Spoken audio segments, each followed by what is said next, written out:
Hello అండి, నేను రమాదేవిని. ఈరోజు పేపర్లో కథ చదివాను. కథ చాలా బాగుంది. అందులో నీతి కూడా ఇంకా బాగుంది. అది మీకు కూడా చెప్పాలనిపించి ఈ ఆడియో చేస్తున్నాను. ఈ కథ పేరేంటంటే భలే అంకెల్ కథ. ఇది ఒక న్యూస్ పేపర్లో వచ్చింది. ఆ కథ ఏంటంటే, విరాట్ 5వ తరగతి చదువుతున్నాడు. ఒకరోజు వాళ్ళ టీచర్ దగ్గరికి వెళ్ళి, టీచర్ నన్ను చిన్నగా ఉన్నానని రవి ఏడిపిస్తున్నాడు అని బాధగా చెప్పాడు. అప్పుడు ఆ టీచర్ అంటది, సరే మీకు ముందు ఒక నంబర్స్ మీద ఒక స్టోరీ చెప్తాను, వింటారా అంటది. అంటే పిల్లలందరూ వింటాం అంటారు. అయితే అప్పుడు కథ చెప్తుంది అనమాట. ఏంటంటే, నంబర్స్ అన్నిట్లోకి 9 నెంబర్కి చాలా గర్వంగా ఉండేదంట. ఏంటంటే, నేను అందరికన్నా పెద్దదాన్ని అని గర్వపడేదంట. ఇలా ఒకసారి ఏం చేసిందంటే, ఈ 9 వెళ్ళి 8ని కొట్టిందంట.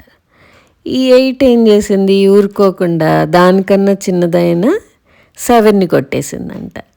ఇలా ఒక నంబర్ని బట్టి ఒక నంబర్ అంకెలన్నీ వాటికన్నా చిన్న వాటిని కొట్టుకుంటూ వెళ్ళాయంట. లాస్ట్కి ఏమవుతుంది, నంబర్ 1 దగ్గరికి వచ్చింది. దాని వంతు వచ్చిందనమాట. దాని పక్కన ఏముంటుంది, అన్నిటికన్నా చిన్నదైన 0 ఉంటుంది. ఈ 0కి ఏంటి, అమ్మో ఇది 1 నన్ను కొడుతుందేమో అని భయంతో గట్టిగా కళ్ళు మూసుకుందంట.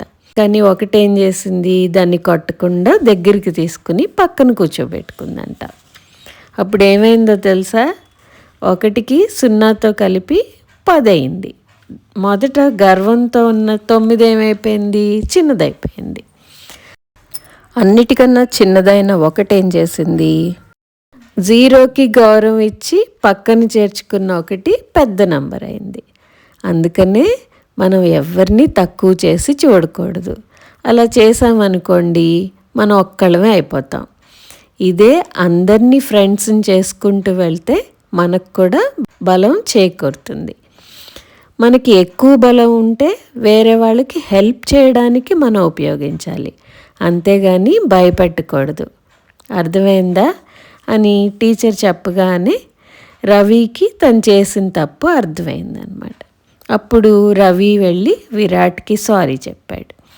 అప్పుడు క్లాస్లో పిల్లలందరూ క్లాప్స్ కొట్టారు. అప్పటి నుంచి ఎప్పుడు రవి విరాట్ని ఏడిపించకుండా ఇద్దరు బెస్ట్ ఫ్రెండ్స్ అయిపోయారు.